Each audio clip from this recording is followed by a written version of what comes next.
오늘 우리가 읽은 요한 2서는 요한 1서와 거의 같은 시기에 쓰여진 짧은 편지입니다. 자, 1절을 보십시오.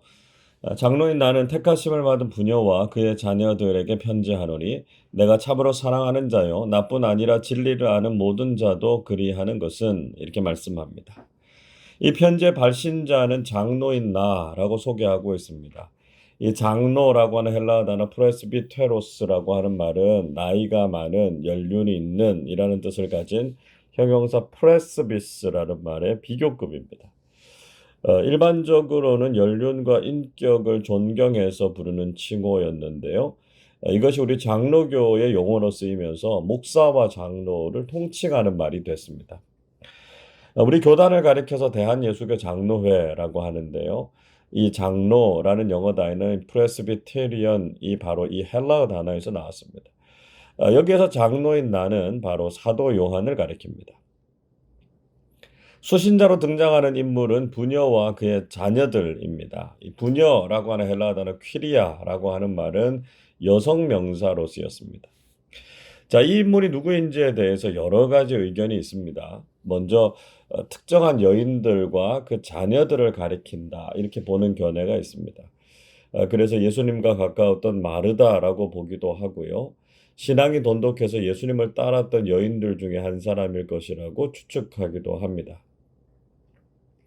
또 이것은 고대 헬라어가 가진 특성 중에 하나로 한 도시나 지방을 의인화해서 그녀라고 표현한 경우가 있었습니다. 구약 성경에서도 이스라엘을 처녀나 시온의 딸, 또 결혼한 여자 등으로 의인화했습니다. 자, 또 다른 견해는 이것이 교회를 의인화해서 부른 것이다 이렇게 보기도 하죠. 요한계시록에서 교회와 그리스도인들을 가리켜서 그리스도의 신부라고 표현한 거 있지 않습니까? 갈라디아서 4장 26절에서도 이렇게 말씀합니다. 오직 위에 있는 예루살렘은 자유자니 곧 우리 어머니라 이렇게 말씀합니다. 그러니까 사도 바울은 갈라디아서에서 교회를 상징하는 예루살렘을 향해서 어머니 이렇게 표현하고 있습니다. 자, 그래서 가장 설득력이 있는 설명은 수신자가 당시에 특정한 교회 중에 하나였을 것으로 보는 견해가 가장 지배적입니다. 사도 요한은 편지를 받는 수신자들을 향해서 사랑과 진리에 대해서 강조하고 있습니다. 1절 하반절 이렇게 말씀하지요. 내가 참으로 사랑하는 자요 나뿐 아니라 진리를 아는 모든 자도 그리하는 것은 말씀합니다. 사도 요한은 수신자인 사람들을 얼마나 사랑하고 있는지를 밝히고 있고요. 자신만이 아니라 진리를 아는 모든 사람들도 그들을 사랑한다 이렇게 고백했습니다. 2절에서도 이렇게 말씀합니다. 우리 안에 거하여 영원히 우리와 함께할 진리로 말미암음이로다 말씀합니다.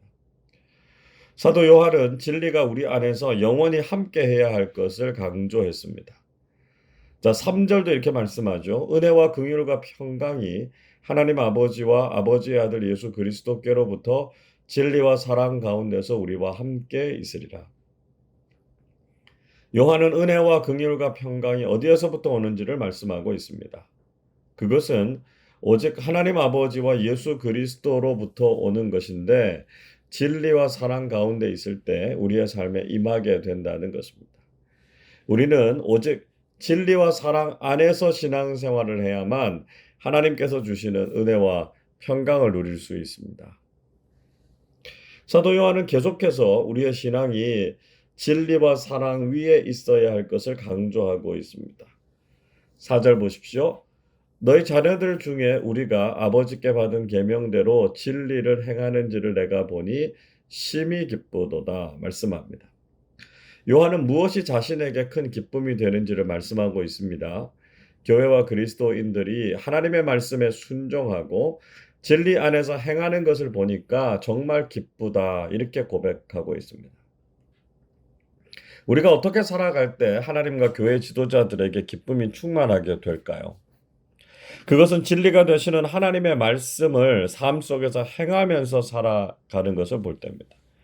우리가 신앙생활을 한다고 하면서도 진리와는 무관한 삶을 살아간다면 그것은 하나님께서 기뻐하시는 것이 아닙니다. 그러나 때로는 그 말씀이 힘에 겹고 순종하는 것이 쉽지 않다고 하더라도 말씀대로 살려고 몸부림을 치고 순종하는 것을 보면 우리 주님께서도 교회의 지도자들이나 공동체도 기쁨을 누리게 된다는 것입니다.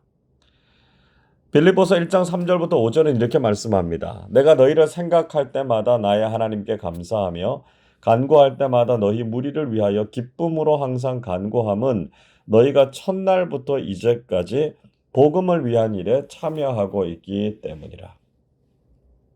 사도 바울도 빌립보 교회를 생각할 때마다 감사하고 기뻐했던 이유는 그들이 처음부터 복음을 위한 일에 동참하고 있었기 때문이었습니다. 이렇게 복음에 합당한 삶, 진리를 행하는 삶을 살아가는 것이 얼마나 큰 기쁨이 되는지를 깨닫는 것이 중요하다는 것이죠. 동시에 요한은 진리와 함께 사랑하는 삶을 살 것을 권면했습니다. 5절 보십시오. 부녀여 내가 이제 내게 구하노니 서로 사랑하자. 이는 새 계명같이 내게 쓰는 것이 아니요 처음부터 우리가 가진 것이라. 요한은 진리를 삶으로 살아내는 것만큼 중요한 것이 또한 서로 사랑하는 것임을 강조했습니다. 왜 요한은 진리와 함께 사랑을 강조한 것일까요? 비유적으로 말하면 진리는 옳은 것이지만 온도가 낮고요. 사랑은 따뜻하고 온도가 높기 때문입니다.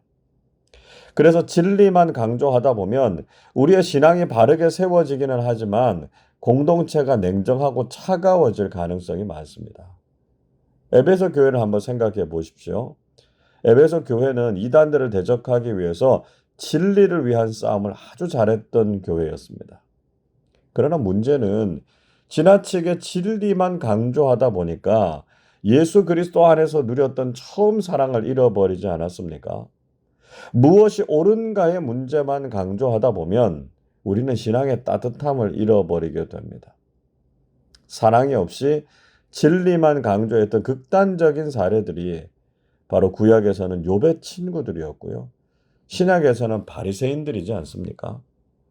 사랑이 없는 진리는 날카로운 칼과 같아서 그 진리가 오히려 다른 사람들을 죽이고 상처를 주는 일을 합니다. 그래서 진리가 날카로운 칼이라면 서로 사랑은 좋은 칼집과 같습니다. 이 두 가지가 함께 가야만 좋고 성숙한 신앙이 될 수 있다는 것이죠. 동시에 사랑은 무분별한 애정도 아니라는 것을 알아야 합니다. 6절 보십시오. 또 사랑은 이것이니 우리가 그 계명을 따라 행하는 것이요 계명은 이것이니 너희가 처음부터 들은 바와 같이 그 가운데서 행하라 하심이라. 사도 요한은 사랑이란 바로 계명을 따라서 행하는 것이라고 설명했습니다. 우리가 사랑한다고 하는 것은 그 사람의 잘못이나 허물을 무조건 다 품어주어야 한다는 것이 아닙니다. 흔히 잘못된 자녀 사랑으로 인해서 자녀들이 오히려 어긋나가거나 응석바지처럼 되는 경우가 있지 않습니까? 사랑은 잘못된 행동이나 인격을 무조건 허용해 주는 것이 아닙니다. 진정한 사랑은 진리의 기준을 지키는 것이고요. 그것에서 어긋나면 사랑의 징계를 기꺼이 할 수 있는 것이다라고 하는 것을 알아야 한다는 것이죠. 사도 요한은 오늘 말씀을 통해서 어떤 신앙이 성숙하고 좋은 신앙인지에 대해서 우리에게 분명히 들려주고 있습니다. 우리의 신앙은 진리와 사랑 위에 선 신앙이 되어야 합니다. 이 두 가지는 우리의 신앙생활에 있어서 중요한 두 기둥이 되어야 합니다.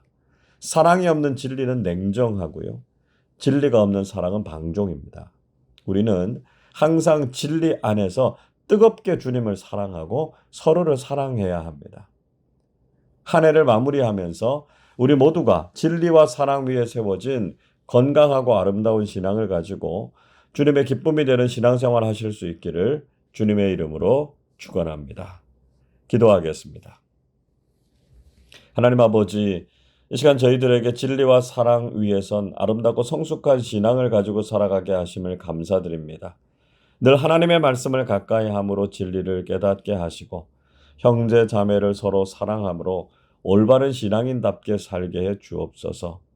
우리의 삶이 늘 하나님의 말씀에 순종하는 삶이 되게 하시고 뜨겁게 주님과 교우들을 사랑하게 하셔서 우리의 모습이 하나님과 온 교회의 기쁨이 되게 하여 주옵소서. 지금도 추운 날씨만큼이나 세상은 더욱 냉정하고 힘겨워지고 있습니다.